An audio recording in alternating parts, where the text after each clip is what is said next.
কি মুশকিল, এই মাছ পথে নামাই দেবেন, কি আর করার। না আমি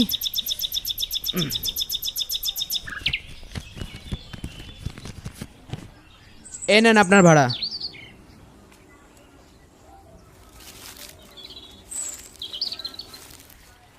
এই হুজুর, দয়া করে আপনি লাল দাগ পার হবেন না।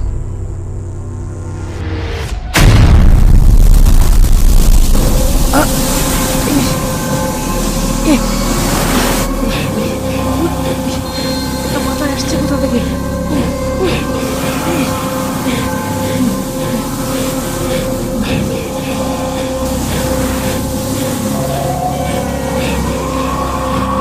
আমার সাথে কি হচ্ছে? আমি তো কিছুই বুঝতে পারছি না। এই লোকটা আবার কে?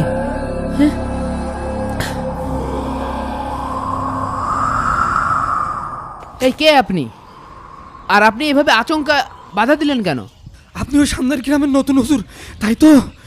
জি, আজ থেকে আমি আপনাদের এই যে মঙ্গলপুর আছে না, ওখানে একটা মসজিদ আছে, ওখানে ইমামতির দায়িত্ব পেয়েছি।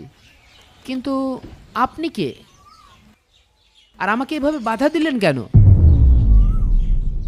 আর এই লাল দাগ পার না হলে তো আমি ওই গ্রামে ঢুকতে পারবো না। আমার কথা বাদ দেন, আর আপনাকে বাধা দিচ্ছি তার কারণ হলো ওই গ্রামে একটাও মানুষ নেই।